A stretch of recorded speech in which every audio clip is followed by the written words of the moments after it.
Welcome back to part 2 of gunpla repair. After the first attempt didn't work, decided to try a few more times. So this second attempt, I'm mixing out some of this 2-part putty that I got. This made from Alumilite, the same makers of the silicone, portable silicone mold they used in the first attempt. It's just, you take 2 equal parts of putty. You don't need gloves for it, and you just mix them up in a little ball until you have a consistent color with no swirls, and then you just press it around your part and wait for it to set up, and you have an instant mold. Now this first attempt, you can see I tried to do it on a silicone mat, but this is actually a type of silicone itself, the putty is. So it stuck to the silicone and ended up being a really bad idea. So I eventually abandoned the silicone mat after this attempt. And also using a silicone coated tool to kind of maneuver it.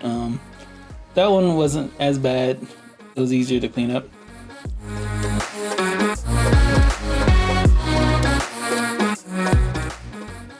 Now, I'm set for this attempt. I decided to do a 2-part mold. So I'm getting some petroleum jelly and coating the first part of the mold with the jelly. It's already been set up. So this is after this setup. I think it's like 20 minutes setup time.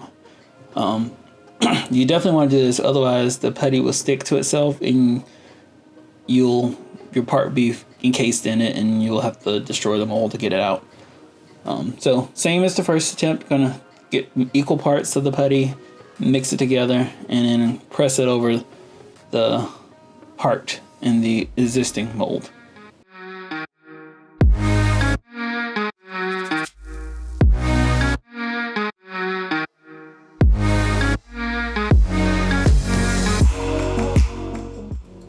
Right here I started by pushing the putty into the part and filling up that cavity and working my way out. I also put registration marks in the first half of the mold so that the second half of the mold will key into it.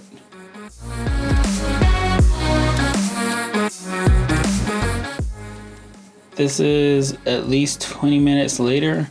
The second part of the mold is set up, and I'm carefully separating the 2 halves of the mold and removing the part, and now it's ready for casting.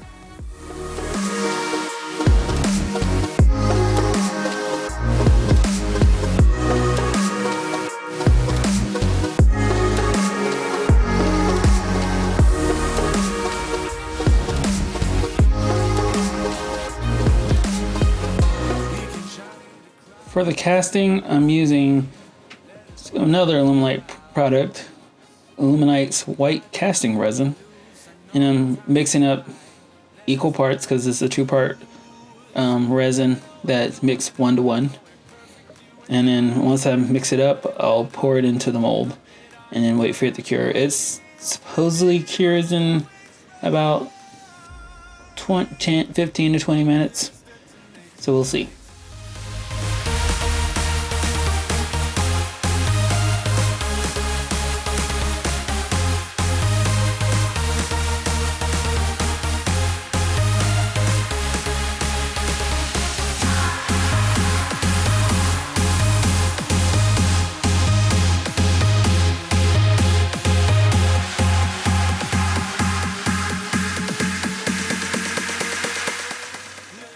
So this is a little while later after it's set up. I removed the second part of the mold and it didn't quite work out as planned. The casting is super thin. Not sure what happened. The general shape is there, but it's super thin and it's super soft. I've learned from using this resin that it's very mass sensitive.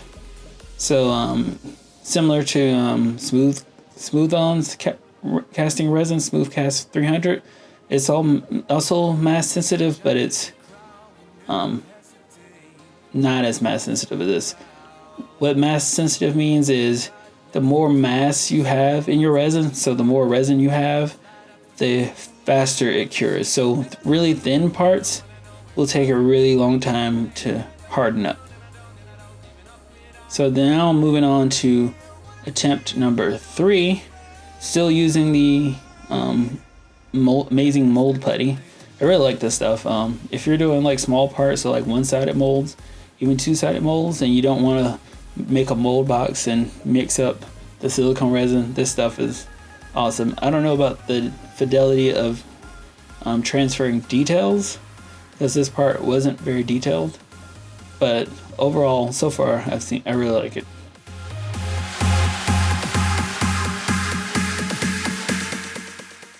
For this attempt, I'm attempting to do a 1-part mold.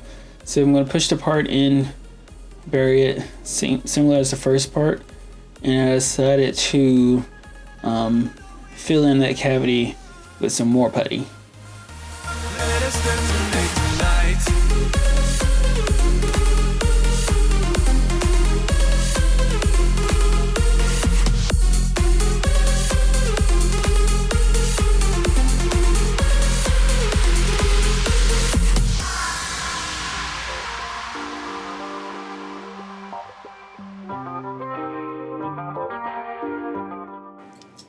Here I'm making sure the inner putty doesn't make contact with the outer putty, so I can get the part out when it's finished setting, and also have a kind of a place to pour the putty into.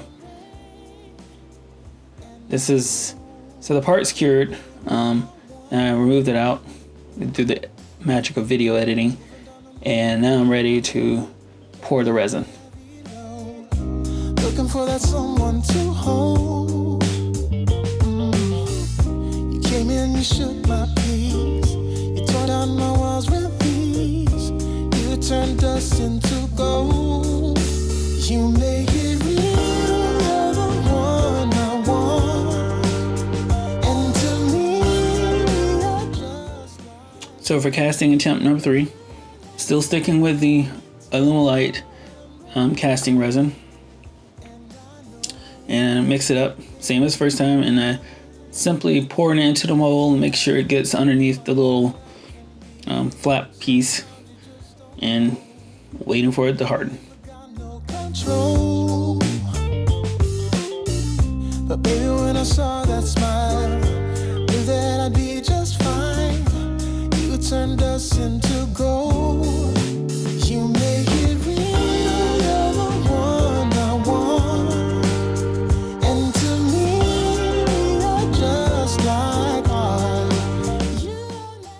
I'm also preparing the original mold to give it another attempt, you know. I decided maybe since I kind of pressed on it the first time I did a casting, I'm just gonna gently set the top half of the mold onto it and see if that gives us better results. As you see, some of the resin splashed out when I laid down the flap, so I'm adding some back. I like to use aluminum foil whenever I'm casting resin, because it's easy to clean up. You just let it harden and you throw the whole thing away.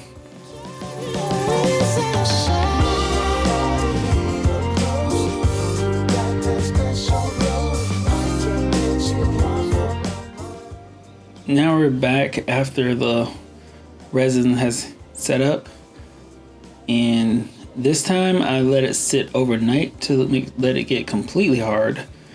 And as you can see, the first mold, or really the second mold, didn't do so well. A little piece there, but nothing usable. Get a little focus there. It's hard to see. So that was a no-go. But the second mold, the one-piece mold, it wasn't perfect either. It didn't do so well either, but it did a whole lot better than the first 2 molds. So the third mold is actually the most promising. I kind of had to pry that extra rubber piece out of it because it kind of got encased in the part. But you can see, if the camera focuses, you can see that it retained all the detail I wanted it to retain. It was still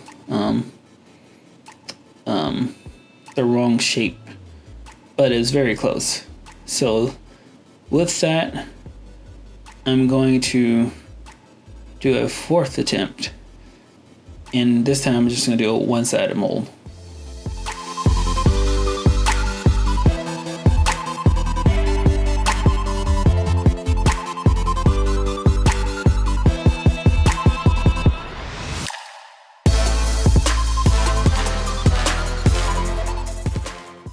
So in the 4th attempt, I didn't record the mold making process, the same as the last 2 molds. Just mixed up that same 2-part epoxy, and then I embed the part in it at an angle so that the resin would settle in it the way I wanted it to. And I just poured the resin into it and let it harden that way. That gave it more mass, so it wasn't as thin of a part. And this one actually came out perfectly. It does have a little cleanup, that all cast parts do, but it captured all the detail, and it does snap into the place on the actual kit. So just needs a little cleanup, opening the little hole at the bottom for where the bar that clamps into the part. Open that up with like maybe a drill or something and a file, and then giving it a paint, and it'll look right at home on the Gundam.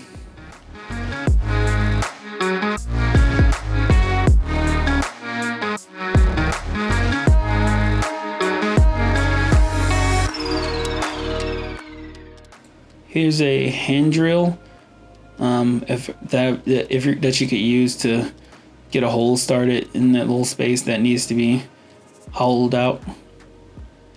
So yeah, that's me attempting to start it, but I'll do it later if I do it.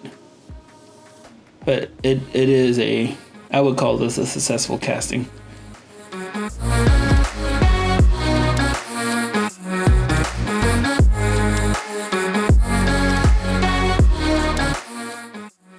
Now, before you go down this route, I would recommend that you go back and check your paint sticks if you use these little alligator clips like I do to paint them, because I actually found the part that I thought was lost when I went back and I was looking for the hand drill. That's when I discovered that it was still attached to the paint stick. If you like this video, please like, share, subscribe, and comment if you attempt this yourself and try to replace or repair a part on one of your own kits. Thanks so much.